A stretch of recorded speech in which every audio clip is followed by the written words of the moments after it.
Earth didn't fall with a bang. It burned quietly in the dark, while the galaxy turned its back on us. I remember the silence. Not the kind that comes when the shooting stops. No, this was different, deeper, a kind of silence that gets into your bones, settles behind your eyes, and waits. I was stationed on Cerberus Station, an orbital platform on the dark side of Mars. When Earth went dark, my job was supposed to be temporary. Off-world security detail, a contract gig with the Terran Defense Corps, 2 months of standing guard over some dusty Black Ops server vault, and then back to Luna for leave. But the moment the comms fell silent, we all knew. Earth wasn't just quiet. She was gone. It didn't make sense at first. Earth's command network was triple redundant. No way every node went offline. Even if the grid collapsed, emergency backups would have kicked in. But all we got was static. Then the images started coming in. Low-orbit satellites, one still transmitting, sent us the last things they ever saw. A shimmer in the clouds, a flash above the Indian Ocean, then dozens more,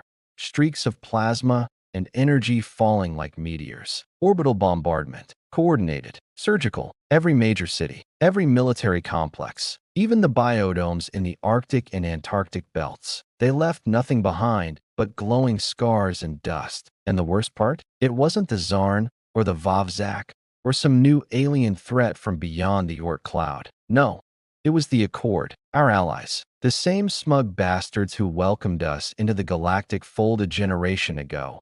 All toothy grins and contracts written in 6 languages we didn't speak. They'd smiled as they handed us tech we barely understood, gravity wells, wormhole jump lanes, AI-integrated agriculture. Said we were the young blood species with promise. Said we were crucial to stability. Said they saw in us a future. Liars, all of them. The Galactic Accord voted behind closed doors, decided we were too volatile. Said Earth's technological development was aggressively asymmetrical, that we were unpredictable, militarized, and culturally non-integrative. So they voted, and they acted. They called it a containment protocol. Clean, efficient, immediate. In truth, it was genocide. I was still on shift when Captain Idris broke the news. He walked into the mess hall, slow and hollow-eyed, holding a tablet like it was a live grenade. He played the final Accord broadcast on loop. A High Council alien with 1,000 blinking eyes and a voice like dripping ice said, "We regret the necessity of containment. Humanity's systemic instability posed an existential threat to interstellar order. This action is final and irrevocable. We urge surviving enclaves to surrender for reclassification and reintegration." Reclassification. They turned our species into a problem to be filed away. I dropped my tray. I didn't even realize my hands were shaking until someone, Thorn, maybe, touched my shoulder and said, "They really did it." Cerberus had no weapons that mattered. A few kinetic defense turrets, a railgun prototype that wasn't even calibrated. We were scientists, researchers, a few security personnel like me. We weren't worth the ammo it would have taken to vaporize us. That's the only reason we lived. A week passed, then 2. Comms never came back. The station's AI pinged Earth every hour on the hour. Nothing. We argued about what to do. Idris wanted to send a surrender signal. Said maybe if we showed compliance, they'd let us live. Said humanity had to survive, even if it meant crawling. But crawling never sat right with me. I'm not built for surrender. Maybe it's something in our DNA. Maybe it's just who I became after watching those Earth feed replays again and again. New York, Delhi, Johannesburg, Shanghai, all turned to radioactive glass. So I started planning. When Cerberus long-range systems picked up a ship, a Class C scavenger cruiser pinging false transponder codes, I knew they were coming for us. Not to help, to finish the job. We shut down everything but life support. No signals, no beacons, just silence. The cruiser drifted past us like a shark sniffing for blood. Then it latched on. They didn't knock. They cut through the docking bay and marched in. 8 of them. Accord privateers, not official forces. That was the new trick. Outsource the dirty work to bounty scum. Fewer questions, no fingerprints. They moved like they'd done this before. Formation tight, weapons high, 4-legged insectoids with breathing masks and twitchy rifles. One of them wore a patch that made my skin crawl. Earth's flag, with a red slash through it. That was when something in me snapped. I didn't wait for orders. I sprinted down the zero-G corridor, launched myself off the bulkhead, and tackled the first bastard I saw. He squealed like a pig as my combat knife found his throat. His friends reacted fast, too fast, but by then, the others on station had joined the fight. We weren't soldiers, not anymore, but we were human. We fought in chaos, in rage, in grief, and we won. When it was over, I stood in the docking bay slicked in black alien blood, holding a pulse rifle with shaking hands. Thorn was bleeding from a neck wound. Idris had a dislocated shoulder, and Malik, our engineer, was dead. I dragged the last surviving privateer into the airlock, bound and beaten. I asked him why. He didn't speak my language, but the translator chip managed a few words before he started convulsing. Protocol, cleansing, no trace, no future, no future. That was their plan for us. No resistance, no history, just dust. I vented him into space. After that, no one asked me if we should surrender. Cerberus became something else, a relic, a grave marker. And me? I became something worse, a ghost, a shadow in the void, a remnant of a species they tried to erase. I took the cruiser, the one that tried to kill us, rewired its systems, recalibrated its AI, gutted its cargo bay, and filled it with everything we had left: food, fuel, weapons, data drives with what remained of human knowledge. I left Cerberus behind with a message etched into its hull in a dozen languages. We remember. Then I vanished into the black. I wasn't looking for salvation. I knew there was none. But revenge? That was still on the table. They thought Earth was a threat before. They haven't met me yet. The Malkari Expanse is the kind of place where hope goes to die. A stretch of half-dead systems, long stripped of resources, crawling with pirates, smugglers, and the worst kind of scavengers. If you fly through Malkari, you either lost something or you're looking to lose something. Me? I was chasing a signal. Old Earth code. Unmistakable. An encrypted Terran distress call bouncing off decaying satellites in an asteroid belt that shouldn't even have powered beacons left. I knew it could be a trap. Hell, it smelled like one. But you don't ignore a call like that. Not when it's the first human whisper you've heard in 9 years. My ship, the Wraith, was held together with more attitude than metal. She was small, fast, and armed with just enough firepower to pick a fight and maybe limp away from it. I slipped her through the thick belt on silent running, her hull groaning as debris scraped past. The source of the signal was a broken colony station, drifting lopsided in the shadow of a collapsed moon. Ancient Terran architecture, boxy, ugly, ours. There were scorch marks along its flanks, hull breaches sealed by crude welds. Someone had tried to keep it alive long after it should have died. I docked manually. No AI would trust this wreck with a clean seal. I suited up and crossed the breach. Every step echoed through a graveyard of metal. Inside, it was dark. Not just dark, quiet. The kind of quiet that hums in your ears, makes you wonder if you're still alive. Lights flickered. Atmosphere was thin but breathable. Emergency systems still running. Barely. Then I saw the first body. He was slumped against a terminal, half frozen, rifle still clutched in skeletal fingers. Human. Dog tags marked him as Private Delano, 3rd Colonial Militia. Date of death, estimated 6 years prior. He died waiting for backup that never came. I pushed deeper, past dead hydroponic gardens, empty med bays, and signs of a siege. Bullet holes, plasma burns. Someone had tried to hold this place. At the command center, I found the source of the signal. A broken AI core, jury-rigged to a loop transmitter. Someone, probably Delano, had set it to broadcast until power failed. He'd used his last breath to keep the beacon alive. As I was shutting it down, I heard it. Movement. Not the creak of metal or the groan of the station shifting. Footsteps. I dropped behind a console, rifle raised. Breath held. Counted 3 heartbeats. Then the intruders rounded the corner. Accord bounty hunters. 2 insectoids, 1 reptilian. Scavenger class armor. Not elite, but nasty in a fight. They hadn't seen me yet. I waited, watched. The reptilian spoke in a language I didn't recognize, but the tone was clear. Orders. One of them started scanning for heat signatures. I moved, slid across the floor, fired 2 shots.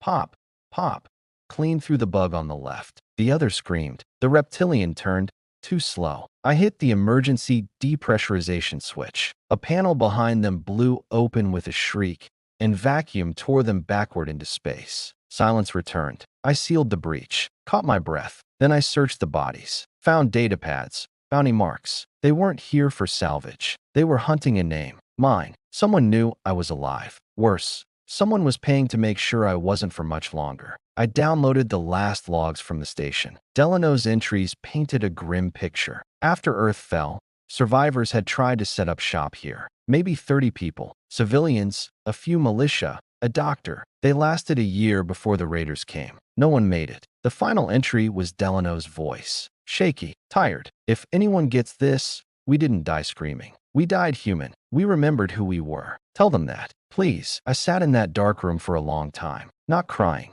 not praying, just remembering. Then I lit the entire station up, charged the main reactor, set it to overload. And as the wraith pulled away into the void, I watched the sky behind me blossom into fire. Let the galaxy see. Let them know we don't fade quietly. We burn. And tomorrow, I start hunting them. Whoever's paying for my head, they better be ready to pay with more than credits. Because I've got names now, coordinates, and a reason to remind this galaxy why Earth was feared. We're not extinct. We're just warming up. There's an old saying.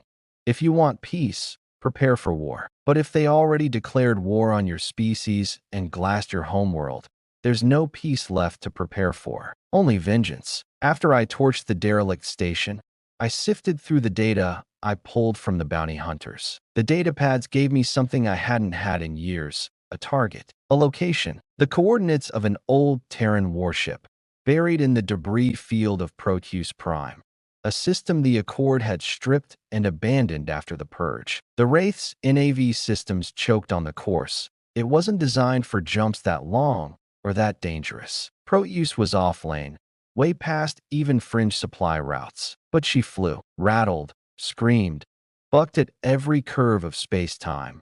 But she flew. I spent the jump organizing my gear, checking the seals on my vacuum suit, charging the power cells on my rifle. Every movement mechanical. My mind was somewhere else. Back on Earth. Back in the burn. I had a son. Small, bright, loved stars. He used to ask me if the stars ever looked back. I told him no. I lied. They watched. And when Earth burned, they blinked and turned away. I emerged in Proteus with my teeth clenched and my blood cold. The system was a graveyard. Debris rings stretched like scars across black space. Shattered hulls, broken solar arrays, the twisted remains of orbital stations, all drifting in silence. No beacons, no power, except one faint pulse. There she was, the ISS Vengeance, a Terran dreadnought, one of the last generation warships Earth ever built. She should have been destroyed in the initial purge.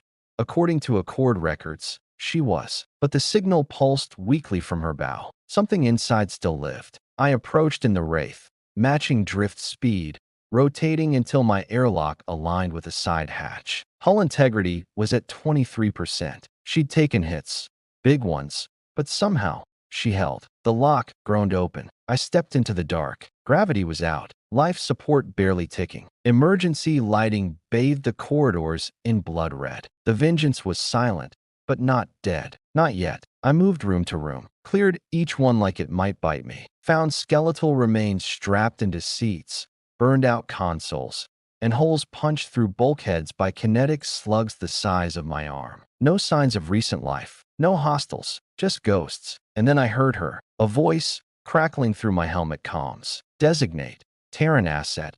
Authentication required. I stopped, raised my wrist to the interface node. Identify yourself, I said. This is former Sergeant Rail, Earth Defense Force. ID code, Lima Tango 79. Requesting access. A pause. Then the voice, smooth, female, colder than ice. Identification confirmed. Sergeant Rail, welcome aboard the ISS Vengeance. AI course Solace Online. Solace. She'd made it. Solace was one of our war-era AIs. Not a cuddly helper. A weapon. Coded for tactical warfare, planetary siege management, and AI-assisted kill chain logistics. She ran at low power to avoid detection, hiding in a buried server vault near the engine core. She told me everything. The Vengeance had survived the purge by chance, crippled during a skirmish in the outer belt, presumed destroyed. The crew was dead. Solace locked the ship into passive drift, scrubbed emissions, and waited. For 9 years. Why didn't you send a distress signal? I asked. I did, she replied. 623 times. All unanswered. Until now, I spent the next 3 days waking the beast, rerouting power, rebooting systems, restoring oxygen flow, patching hull fractures with sealant foam, and repurposed plating from the Wraith. The reactor was inert, frozen in stasis, but Solace guided me through a slow ignition. When the fusion core finally roared back to life, I swear I felt the ship breathe. The lights came on. Gravity returned. Consoles flickered alive. The ship had been dead, but now it remembered. Solace showed me what she had left. A full weapons bay, 2 rail cannons, missile pods, point defense turrets, all offline but intact. She also had records, logs of the last battles, the final communications with Earth, the screams, the silence, the last stand of humanity's pride. I sat for hours, watching the logs. Every name, every face, all gone, but not forgotten. Solace, I said finally, how many remaining Terran AIs like you? Unknown, she replied. All known sister units ceased transmission within 40 hours of Earthfall. I nodded. Then we bring you back online, fully, and we start rewriting this galaxy's memory. She paused. Affirmative. That night, if you could call any time night in a dead system, I stood in the command deck of the Vengeance, staring at stars through the forward viewport. My hand rested on the console. We weren't ghosts anymore. We were iron, and the fire had just been lit. Before I left Proteus, I did one last thing. Buried the Wraith in a hollow asteroid. She was too small, too fragile for what came next, but she'd serve me well. I left her with a pulse beacon and a note. Property of Rail. If you found this, fly far or fly angry. The Vengeance took her first flight in nearly a decade 2 days later. She didn't glide. She held. Every bulkhead shook. Every thruster burned like vengeance incarnate. Solace's voice echoed through the hull like thunder. Destination: the Accord border station at Talvik's Reach. It was time for a test run. Talvik's Reach wasn't a fortress. It wasn't even a military station. Just a border checkpoint. Civilian, lightly armed, run by contracted Accord personnel and local enforcers, which made it the perfect place to send a message. The Vengeance dropped out of warp like a falling god, silent and cold until we ignited the fusion wake 3 clicks from their perimeter. Every sensor on that station lit up like a holiday festival. They scrambled, hailing frequencies, panic bleeding into their voices. Unidentified dreadnought. This is Accord Border Post Talvik. You are entering restricted space. Respond immediately. Solace routed the signal through the bridge. I leaned toward the comms panel. This is Sergeant Rail, Terran Defense Force, last survivor of Earth. A beat of silence. Then chaos. Someone gasped. Another shouted orders. I heard boots hitting metal. I cut them off. You'll want to remember this part. I'm not here to parley. I'm here to collect. Solace activated weapons. Not all of them. Just the forward railgun. The round wasn't designed to destroy planets. It didn't have to be. A 3-ton tungsten slug moving at 6% the speed of light can ruin anyone's day. I aimed for their communications tower, pulled the trigger. The impact was biblical. The tower vanished. Debris and fire spilled into space. Emergency sirens howled. I didn't speak again. I didn't need to. I turned the Vengeance and left them spinning. Why hit them? Not revenge. A warning. The galaxy needed to see the old flags rise again. Needed to hear the war drums echo across the stars. I wasn't hiding anymore. I was declaring war. Talvik lit the signal fire. Within days, word spread. Earth's last soldier had returned. Some call me a terrorist. Some call me a myth. The Accord issued a statement calling the attack a rogue incident by a derelict AI ship pairing. They were nervous. Good. But if I was going to make this last, I needed allies. Which meant going somewhere I swore I'd never return to.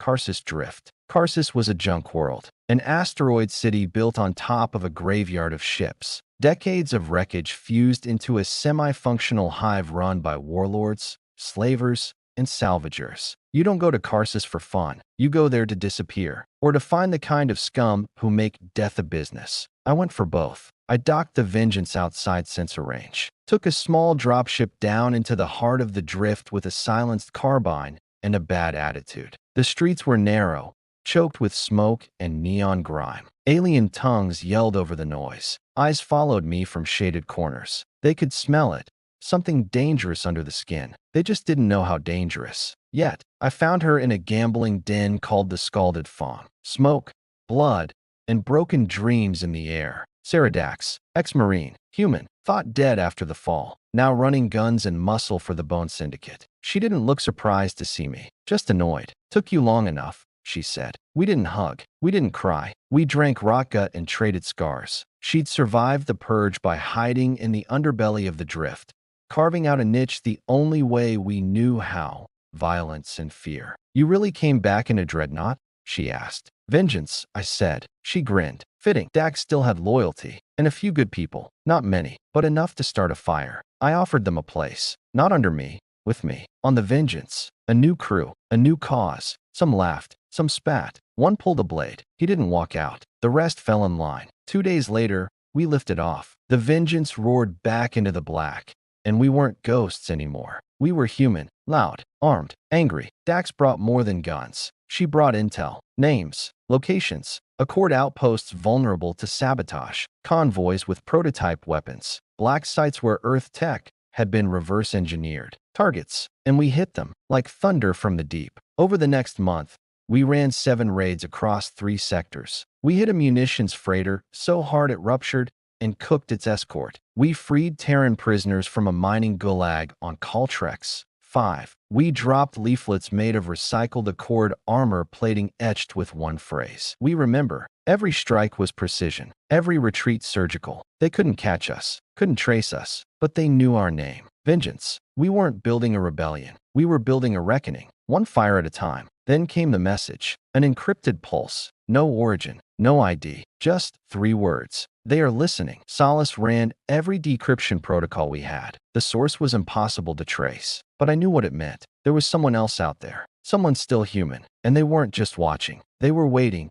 You learn to trust your gut out here, not instincts. Instincts get you killed. You learn to trust that cold knot in your stomach, that faint tingle between your shoulder blades, the part of you that whispers, "Something's coming." That's what I felt when the message came through. They are listening. No encryption signature, no ID, no reply channel. Just 3 words riding on a ghost frequency. Solace ran every trace, every scan, even tried brute forcing old Terran encryption keys. Nothing. Dead end. The kind only spooks used during the war. Possibility. Deep black Terran survivor cell, she said. Probability. 0.00042%. It was enough. I ran the message through quantum drift filters. One result pinged back, an ancient ping, buried in overlapping signal shadows from a collapsed relay near Echelon 12, an ice world in the Damara sector. Population, 0. Climate, subglacial hell. That's where we went. Echelon 12 was once a mining colony. That was before the collapse, before Earth fell. They dug too deep into that frozen rock for trace elements and never came back up. By the time we arrived, the planet looked like the grave of gods. Ice mountains hundreds of meters high, storms that could shear hulls, and no radio traffic for nearly a decade. But the signal, it was there. A low, rhythmic pulse beneath the static. Too regular to be tectonic. Too human to be coincidence. We landed in a canyon shaped like a knife wound. The Vengeance stayed in low orbit while I, Ceradax, and 2 others, Juno and Mads, descended in a dropship built to endure vacuum and atmospheric hell. No comms, no satellites, just old-fashioned boots, guns, and a growing sense that we were walking into a graveyard. The structure was buried under 50 meters of ice. Not just snow ice, compressed, ancient, glacial, the kind that hums when you get too close, like it remembers something you've forgotten. Juno deployed the thermal drills. Solace beamed us schematics scraped from Earth archives. An outpost bunker, Terran standard military design. 6 floors down. Designated Project Hermit. Never heard of it, I said. Unsurprising, Solace replied. Project Hermit was off books. Disavowed before Earthfall. Its function is redacted. Redacted. That word again. But we were too far gone to back out now. The ice cracked on day 2. We broke through into an upper airlock, coated in frost and time. Power was gone. Manual crank on the hatch barely moved. Mads and I heaved it open like we were cracking open a tomb. The air that hissed out smelled of metal, dust, and death. Lights flickered dimly. Emergency reserves. The corridors were narrow, not like military stations, more like a bunker turned laboratory. Bulkheads reinforced with alloys I hadn't seen in years. Everything was Terran. Everything was ours. But there were no bodies, no decay, no blood, just silence. We reached the central chamber on the third level down. At its heart sat a cylindrical pod the size of a small escape ship, coiled in cryo tubing, power nodes, and outdated fiber weaves. The pod hummed. It was still active. Solace confirmed. Signature match. Earth Intelligence Black Site Cryostasis Containment. Likely housing high-value asset or AI fragment. That's when I saw the emblem on the pod's side. Burned, faded, but still there. The Terran Phoenix. A symbol erased after Earthfall. Banned. Possession punishable by death on Accord Worlds. I reached out, touched it, and the pod opened. Mist spilled like breath from the tomb. Inside was a figure. Human. Female. Late 30s by Earth standards. Cryogel clung to her skin like second flesh. Tubes disconnected with a hiss. Her eyes opened. Green. Sharp. Full of rage and clarity. She looked straight at me and spoke. "Which year is it?" I told her. She laughed. Once. Bitterly. "Then it's worse than I thought." Her name was Commander Ilsa Rourke, Earth Intelligence Division, one of the final architects of post-war Terran contingency ops. She had volunteered to go under, she said, to preserve something no one else could. The truth. When the Accord betrayed Earth, Rourke was running Operation Embervale, an off-grid directive meant to catalog the war crimes committed by the Council's secret factions. "We thought we had time," she whispered. "We didn't. They struck first." She had data, evidence, names, ships, facilities, proof that the Accord had planned the purge long before Earth failed containment. They didn't glass our home because of an accident. They planned to erase us. Rourke handed me a chip. Black, obsidian, warm to the touch. "Inside is everything," she said. "They're afraid of it. That's why they never came back here. They couldn't risk it surfacing." I nodded. "Then we burned the stars with it." Her eyes sharpened. "You're not just some scavenger, are you?" "No," I said. "I'm the last scream of a murdered world." We began exfil. Power failures followed us. Lights burst. Systems glitched. Solace patched in.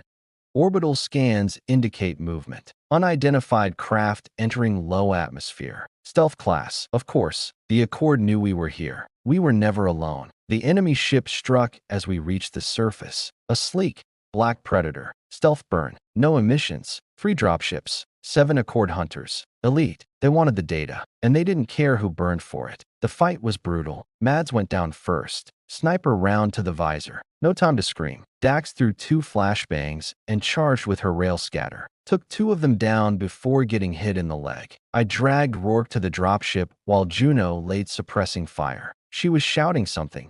I think it was a curse or a song. And then she was gone. But so were they. We lifted off with fire on our tail. 1 Accord craft followed, until vengeance dropped from the sky like the wrath of gods. Solace opened with twin rail bursts. The enemy ship broke apart midair. We were clear, but not whole. Back aboard, I stood on the bridge, blood on my hands, a war coming for my bones. But in my palm was the key. Rourke's chip. "They're going to come for it," she said. "Everything they have." I nodded. "Good. They buried us in ice. But they forgot what burns beneath it. They buried us in silence. But they forgot what screams louder than death. Now we had names. Now we had truth. And now we had a war. There's a silence that follows death. Not the quiet of absence. The kind that hums inside your skull. That wraps around your bones. That stains everything it touches. We lost Mads. We lost Juno. And I swore I wouldn't let their names fade like so many others. But mourning would have to wait. Because now we had something the Accord feared more than any dreadnought, bomb, or rebellion. We had the truth. Commander Rourke's data chip was encrypted with Earth intel security layers stacked like razor wire. Solace needed time we didn't have, to safely decrypt it. But she found a fragment almost immediately. A metadata tag embedded in the file cluster. Operation, Silent Verge. Classification, Genocidal Protocols. SUB Directive, Species Redaction. We read the words over and over. Rourke stared at them in silence. Dax slammed her fist into the bulkhead. This wasn't war. It was eradication. We jumped to the edge of the Uri-Gar expanse, a dark zone between major lanes. Hidden, forgotten, the kind of place you only find if you know exactly where to look. The Vengeance had been bruised in our retreat from Echelon 12. Burned plating, damaged maneuver thrusters, a railgun offline. The crew, what was left of it, limped through repair shifts in grim silence. Rourke and I spent that time in the command archive, watching what Solace slowly decrypted from the chip. Accord officers in shadowed rooms, talking of preemptive planetary sterilization. Financial networks rerouted before Earth's fall. A plan to redistribute Terran assets post-dissolution. They didn't fear us. They envied us. Our fire, our defiance, our refusal to bend the knee to the Council's hierarchy. So they decided to burn us out like a plague. But fire doesn't die in the wind. It spreads. The logs included something else. A list. A blacklist. The names of fire. Terrans flagged as high-priority threats. Commanders, engineers, rogue scientists, underground agitators, some presumed dead, others never accounted for after the collapse. The Accord had hunted them for years, but we had names, we had coordinates, and if even one of them was still alive, we could start lighting bonfires across the galaxy. The first name we chased, Kai Renner, former Earth Fleet weapons engineer, disappeared after the Battle of Osara. He specialized in exotic tech, graviton distortion, antimatter delivery systems. If he was alive, and if we could convince him, he'd be the edge we needed. His last known position? The asteroid vault city of Necra 4. Necra wasn't a planet. It was a cage, a prison rock used for storing high-value assets the Accord didn't want anywhere else. No guards, just security drones, satellite turrets, and a kill-switch AI that would detonate the entire rock if the wrong ID sniffed too close. Getting in required finesse. Luckily,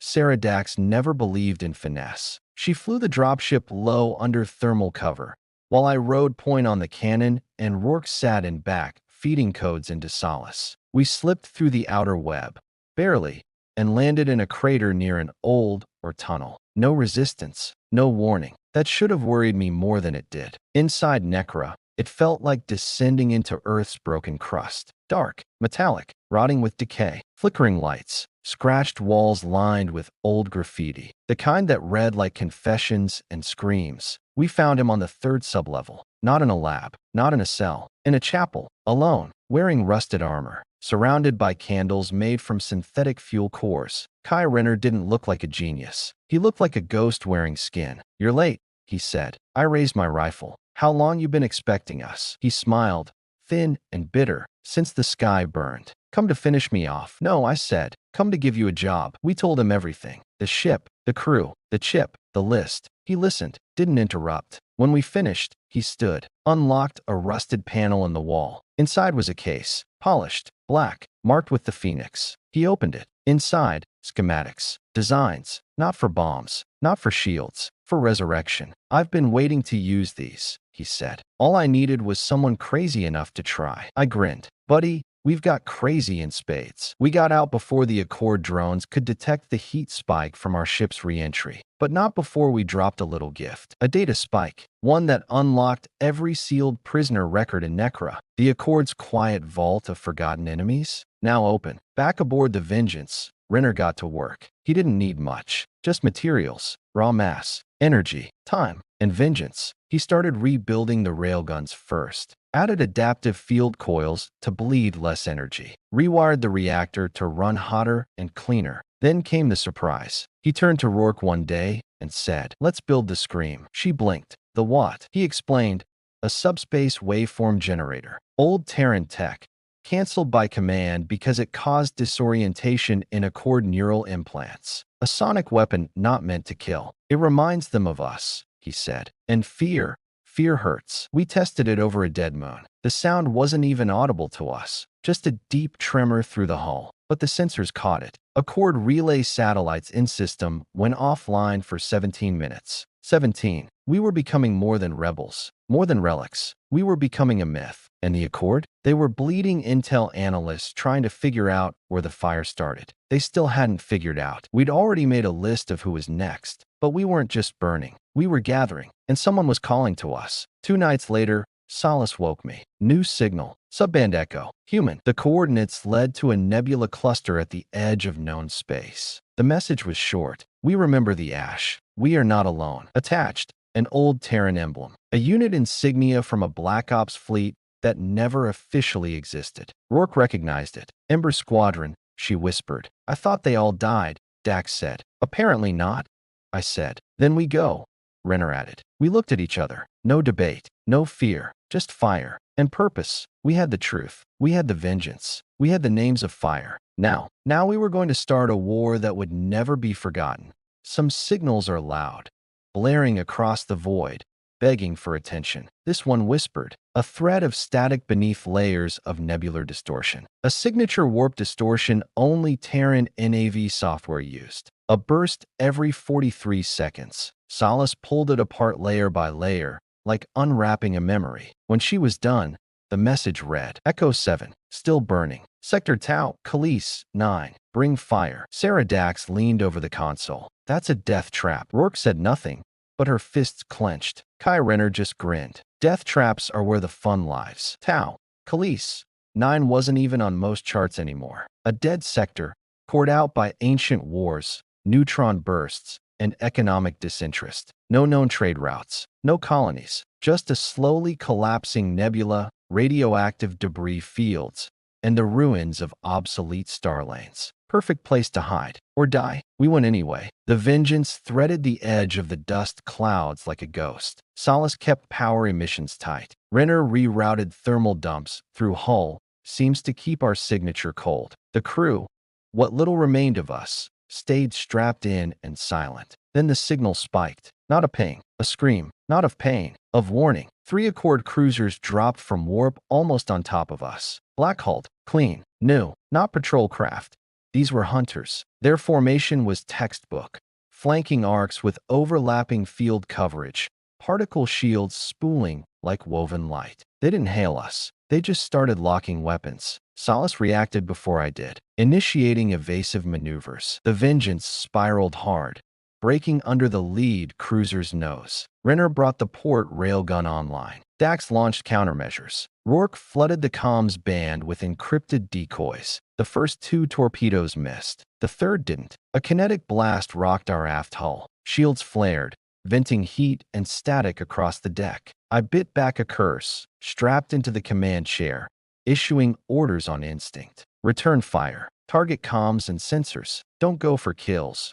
We're not outgunned, just outpositioned. Renner's hands blurred over his console. Copy that. Disabling eyesight. The port railgun fired. Once, twice. The lead cruiser's sensor dish exploded in a flash of blue light and shredded metal. We dove for the nebula wall. Inside the cloud, visibility dropped to near zero. Radiation spiked. Accord ships hesitated. We didn't. Solace threaded between plasma filaments and magnetic mines like she was born in storms. And then we saw it. Through the mist, lit by crackling nebula fire. A ship. No, not a ship. A scar with engines. Built from scrap. Old Terran hull plates. Engine cores jacked from 4 different eras. Weapon hardpoints scavenged from fallen fleets. On its side, scrawled in carbon burn, Ember 7. They were alive. They hailed us first. This is Ember 7 Actual. Identify and declare allegiance. I stood, spoke clear. This is Sergeant Rail of the Vengeance. Earthborn, survivor,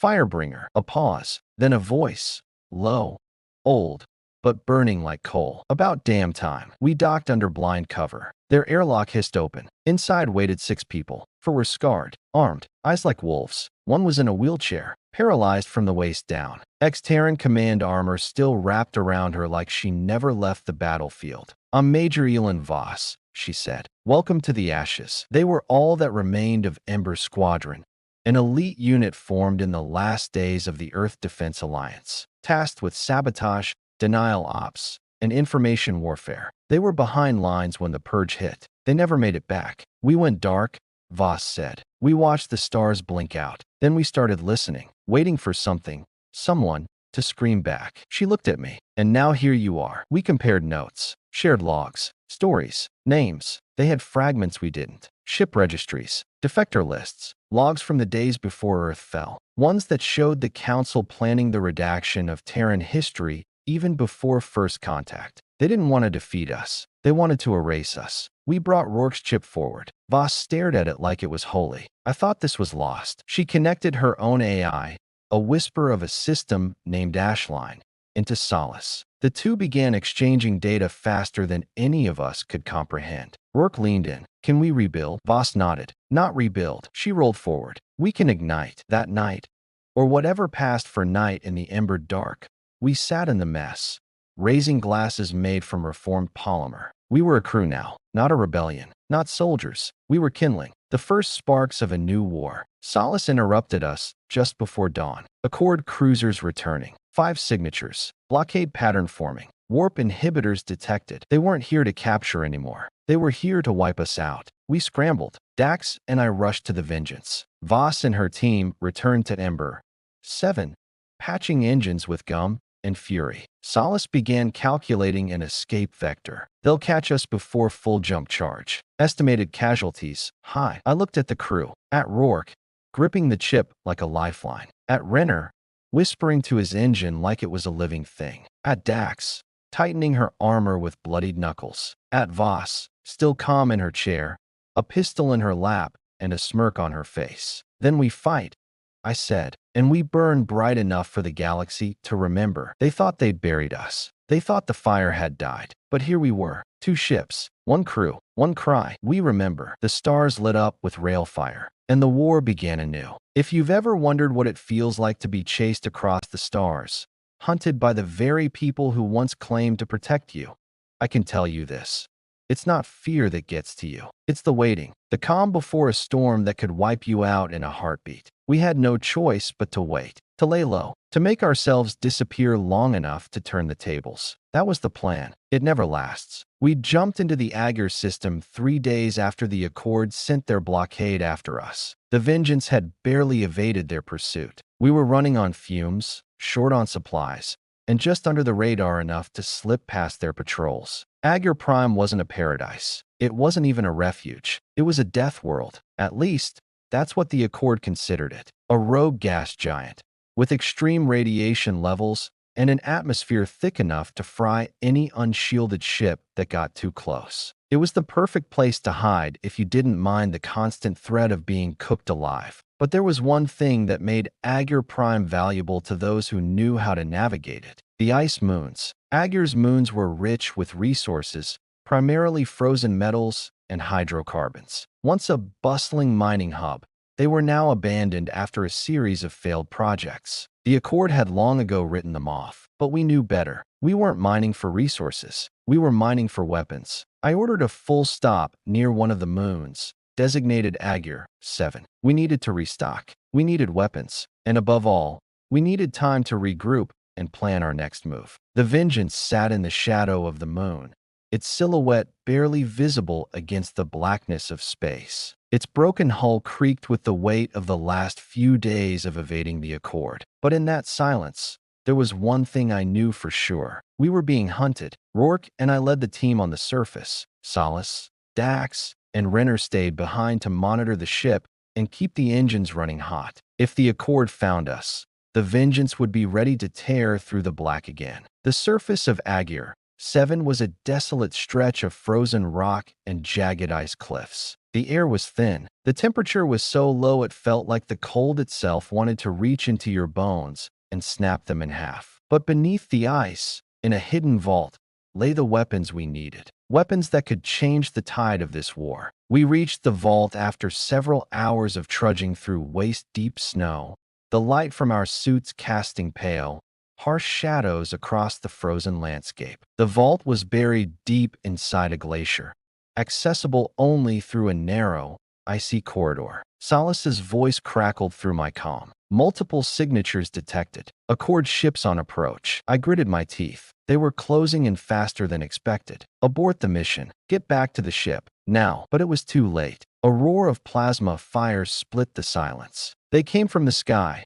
2 Accord assault craft, their hulls gleaming under the moonlight, cutting through the atmosphere like knives. Their weapons crackled with energy, turning the ice moon's surface into a field of explosions and fire. They were here to kill us, to erase us, but we weren't going down without a fight. Rourke dropped to one knee and fired her pulse rifle, tearing into the lead craft's shield system. I covered her, my rifle booming with the sound of desperate fury. We had no choice but to stand and fight, to give our crew a chance to escape. The first assault ship's engines flared as it veered off course. The shields flickered and collapsed under the pressure of our combined fire. Dax's voice came over the comms. EVA pods prepped. We're pulling back to the Vengeance. No more time for games. We couldn't afford to lose anyone. We had to fight back, but we had to do it smart. I signaled Rourke to fall back. Fall back now. But the second ship wasn't waiting for us to escape. The second ship opened fire with a barrage of plasma cannons, forcing us to dive for cover behind the icy walls of the vault. I could feel the heat of each blast on my face. Even though I was protected by the thick layer of ice and metal, the sheer force of the attack rattled me, and I saw Rourke's helmet crack under the pressure. "Get up, soldier!" I yelled. She did, but the blast had grazed her leg. Blood seeped from the wound, and she staggered under the weight of the pain. I grabbed her arm, pulling her to the EVA pod. "You're not dying here," I said. The pod was our lifeline. If we could make it, we could make it to the Vengeance. Once there, we could fight back. Dax's voice was louder now, her panic leaking through the comms. "We're taking hits. The Vengeance is getting torn apart." I could hear the engines struggling to stay alive. We were running out of time. "Move it!" I barked at Rourke. She pushed herself forward, and we scrambled into the EVA pod. The Vengeance wasn't just a ship. It was more than that. It was our home, our last stand. We shot through the atmosphere in a desperate climb, our trajectory slingshotting us toward the battle ahead. The Accord wasn't done yet. They wouldn't be until every one of us was ash and dust. We came back to the Vengeance just as the ship was locking into place for an emergency hyperjump. The engines screamed as we took off, the stars around us elongating in a streak of white light. The Accord followed us, relentless in their pursuit. But this time, we weren't running. "Prepare for combat," I said, voice low but steady. We couldn't outrun them. Not now. They had us on the edge. Our only option? Fight. The battle was a blur. The Vengeance rocked under their fire, its shields barely holding. But we gave as good as we got. Solace routed power to the rear shields, buying us time while Renner manned the secondary guns, picking off the first Accord cruiser like a butcher carving through meat. I took the helm, launching the Vengeance into evasive maneuvers that would have torn any lesser ship apart. The Accord tried to stay on our tail, but we had something they didn't: determination. Renner fired the last shot that tore the enemy cruiser's main reactor open. The blast erupted in the distance, a brilliant star of destruction. One down, but there were still more. We fought until there was no more fight in us, until every last weapon was spent, every last ounce of energy gone. When we dropped out of hyperspace, we'd gone farther than we'd ever planned, farther than we should have. Agir 7 was a graveyard behind us, and the only thing left ahead was the endless black. "Report," I ordered. Solace ran the scans. Her eyes flicked over the results, and I could see the weight of the numbers in her face. "We've lost hull integrity in 3 sectors. Shields are down. Engines are critical." I turned to face the crew, to face the people I'd dragged through this hell. We're not dead yet. We had no supplies, no backup, but we had each other, and we had fire. That was enough to keep going. If you've ever stared into the abyss, you know that it's not the darkness that swallows you. It's the silence, the quiet after the chaos. When the adrenaline fades and the blood starts to dry, that's when the truth hits hardest. We were alive, but we were far from whole. The Vengeance was a shell, battered and burned, held together with little more than brute force and desperation. Hull breaches on the lower levels, power reroutes that barely kept the lights flickering. And in the hangar bay, we lost one of our engines, rendering us sluggish and vulnerable. But I didn't care about that. Not now. We had bigger things to worry about. The Accord wasn't the only enemy we had to worry about anymore. We'd learned something after the battle at Agir 7, something important. The Vengeance wasn't just on the radar of the Accord. It was on the radar of everyone. In the wake of our fight, as we limped away from Agir, we discovered that something far darker was out there. A presence that was just as interested in our survival as the Accord. The whispers started. The first was a message. No signature, no origin. "The hand approaches. Their flames burn brighter than yours." That was all. But we knew. The hand wasn't just a shadow in the dark. It was a name, and it meant something. I turned to Rourke as the message echoed through the bridge. "What is this?" I asked, keeping my voice steady. But inside, I was already bracing for a fight we weren't ready for. Her eyes narrowed. "The Ashen Hand is a relic. The remnants of Earth's most dangerous elements. Black Ops agents, rogue scientists, failed experiments. All of them linked under one banner. They were erased after the collapse." Erased. I didn't believe in erasure. Not after what we'd seen. Not after Earth's last stand. So, they were never really gone. I asked. "No," she said. "They've been waiting, watching, biding their time." We weren't alone in the galaxy anymore. The Ashen Hand had been lurking in the darkness, a ghost of Earth's past, waiting for someone to wake them up. We didn't know what they wanted, but if they were coming for us, I could guess. They wanted control, power, and they weren't going to stop until they had it. We weren't the only ones who'd been left behind. The Ashen Hand had their own agenda, one born from a forgotten war. A war we didn't even know we'd lost. I ordered the crew to work through the night, making what repairs we could, scavenging for anything that might give us an edge. We had nothing left but our fire, our anger, and the burning knowledge that the hand was closing in. The second warning came 2 days later. "We know your fire, and we are the ash it creates." The message was encrypted, but we could hear the same cold, deliberate tone, like someone speaking from a place beyond death, beyond time. Solace ran it through every decryption protocol we had. The result was unsettling. It was a direct hit, an image from Earth's darkest days, Operation Ashfall, a project that had been buried, classified beyond the reach of most. Files from the pre-collapse era, files that included names, our names. We were being hunted, and the Ashen Hand didn't care about alliances. They didn't care about anything but erasing every last trace of humanity that had resisted the Accord. That included us, and now they had us marked. We had no choice but to run. But the vengeance wasn't just any ship. We couldn't outrun the hand. Not without a plan. Not without knowing exactly who or what we were up against. So, I made the call. "Get us to Hollow's End. I need answers." Hollow's End wasn't a planet. It was a station, an ancient relic from Earth's colonial days, sitting in the dark at the edge of the Taukalis system. It was a trading post, a meeting place for criminals, mercenaries, and outcasts. But more than that, it was a haven for those who wanted to disappear, those who had secrets they wanted buried. And the Ashen Hand wasn't the only group with a stake in this war. We dropped out of hyperspace a day later, and the sight of Hollow's End was almost surreal. It was a relic, a rusted ring station that looked like it had been abandoned and left to rot. The once gleaming steel hull now looked more like a carcass, barely holding itself together. Docking bays lined the exterior, many of them dark and empty, with only a few flickering lights providing any semblance of life. I didn't feel the thrill of arrival, only the grim sense that we had walked into the lion's den. We docked at one of the surviving bays. The moment we landed, I ordered the crew to stay sharp. Renner checked the exterior, while Dax and I prepped for a ground assault. "We'll find who's left here. Someone has to know where the hand's hiding." We weren't here for answers from the station's civilians. We were here to track down the Ashen Hand.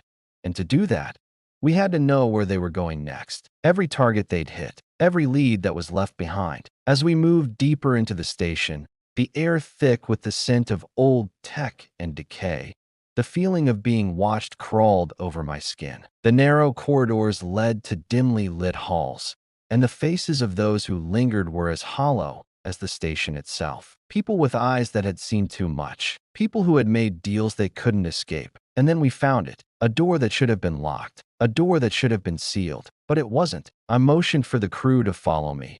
And as we stepped inside, the room was silent. Too silent. The walls were lined with digital screens, most of them long dead, but one blinked to life as we entered. On the screen, an image flickered, the Ashen Hand emblem. A flame turned to ash. "We're coming for you, Rail, and we will burn the last of your kind to the ground." The voice that followed wasn't just a threat. It was a promise, a voice from our past. The commander of the Ashen Hand, a specter that had haunted Earth's shadowed corners. His name, Commander Lyking, was a legend, a ghost who had died long before the collapse, only to be resurrected by the very fire he had once stoked. "He's been waiting for this moment," Rourke said, her voice grim. He's the one who started it all. The message faded, leaving behind only a chilling silence. Then we fight, I said. We don't run. We don't hide. We burn. That's when the alarms sounded. There's a moment in every fight when you realize there's no going back. No running. No hiding. The only choice left is to stand and face the enemy head-on. The alarms blared throughout the vengeance,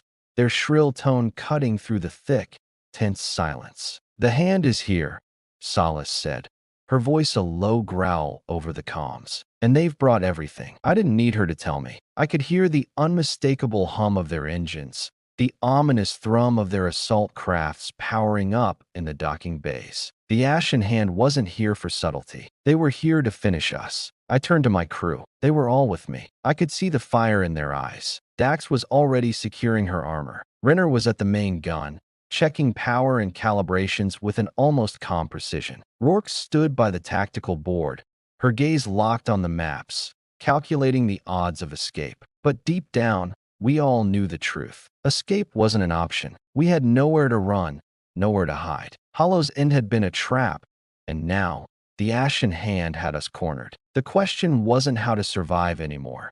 It was how to make them remember us. "They'll be coming in waves," Rourke said, her voice cool and calculated. "They won't rush in. They'll want us to tire ourselves out first. Give them time to figure out the weak spots." Her words hit harder than any weapon. The Ashen Hand had fought wars in the dark. They were patient. They didn't rush into the fray. They let their enemies burn themselves out. But they didn't know us. I slammed my fist onto the console, and the entire room went silent. "We make them burn," I said. "They've been stalking us for far too long. Today, we turn the tables." Solace brought up the enemy's positioning. 5 ships, 3 assault vessels, a dropship, and a command craft. The command craft was the biggest threat. That's where Commander Lycaon would be. "We don't engage all at once," I said, my voice steady. "We pick them off one by one." I looked around at my crew. "Let's show them how humanity fights." The first wave came fast. The Ashen Hand wasn't playing games. Their assault ships swooped in, firing their plasma cannons, raining fire on the Vengeance's already damaged hull. The ship shuddered with each impact, but we weren't going down. Not today. Renner fired the main railgun, the massive weapon shaking the ship's foundation as it unleashed a blast of deadly energy. One of the assault ships took the full brunt of the attack, its shields flaring and flickering before it tore apart, its wreckage spinning out of control into the station's debris field. One down, but the others weren't backing off. They were regrouping, keeping their distance, waiting for us to make a mistake. They weren't chasing us. They were calculating. And in that cold silence, I realized something. They weren't just soldiers. They were hunters. "They're closing in," Dax said from the weapons bay. "They know we're low on power. They're trying to trap us." I could feel the pressure mounting. Every second counted now. If we didn't make the next move, we would lose the edge. Rourke was already on the comms, sending out a quick burst of false signals, trying to confuse their targeting systems. I nodded at her, impressed by how quickly she was working. We were outnumbered, outgunned, and running on borrowed time. But we weren't backing down. The second wave came with more precision. 2 assault craft flanking us. The third dropship dove straight for the hangar, aiming to board and take us out from the inside. "They're coming for us," I growled, already moving toward the gunner's station. "Renner, target the dropship. Dax, get to the lower turrets and hold them off. I'll keep us moving." We'd been practicing this kind of chaos for weeks, evading, responding, adapting. Now it was time to put all that training to the test. Renner fired again,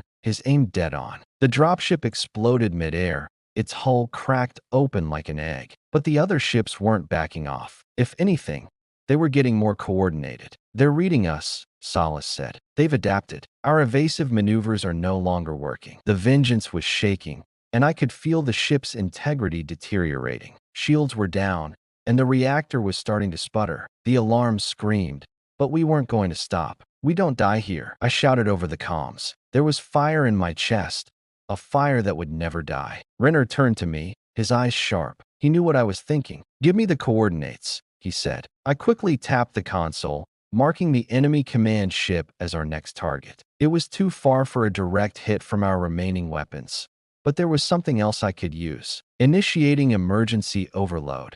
I said, my voice low. Solace, take the helm. We're going straight through. The plan was simple, reckless, and desperate. We weren't going to outrun them. We weren't going to win a slow, drawn-out battle. So we did the only thing we could. We rammed. The Vengeance shot forward, engines flaring to their maximum. We pushed the ship to its limit, the metal groaning under the strain. The command ship, so sure it had us cornered, didn't anticipate our final move. We hit them head-on. The impact sent shockwaves through the ship. Lights flickered. The deck buckled. But when we hit hard. The enemy command ship didn't stand a chance. The collision tore through its forward shields like paper, cracking the hull wide open. But we didn't stop there. Solace kept us in position, letting the momentum keep the Vengeance locked into their ship's core. The Ashen Hand didn't expect this kind of fight. They thought they had us figured out. They thought we would fall back, like every other enemy they'd ever faced. But they didn't understand one thing. We were human. Commander Lycaon appeared on the bridge,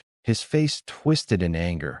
But even he couldn't stop the inevitable. The Vengeance was shaking, its systems on the verge of total collapse. But in that moment, I knew we had won. Lycaon stepped forward, his hand reaching for the console, but I was faster. With one swift motion, I drew my weapon and aimed it at him. "This is where your story ends," I said. He smirked, his last words escaping his lips like poison. "You think this ends here, Rail? You think this is victory? You're just another footnote in the ashes we leave behind." I didn't wait to hear the rest. I fired. The last remnants of the Ashen Hand crumpled in front of me, his body crumpling under the weight of his own arrogance. The Vengeance dropped into silent space, the battle finally over. The enemy was defeated. The Ashen Hand had burned out, but so had we. Solace began the damage report, but there was little hope of saving the ship. It was a miracle we were still alive, let alone standing. The Vengeance was battered, burnt, and broken, but we had made it. We had won. I looked around at my crew. Dax, Renner, Rourke, Solace. We were all that was left of Earth's last defiance. We were the ones who had fought, the ones who had survived. And as the stars stretched out before us, I knew one thing for sure. We weren't done yet. The war had only just begun.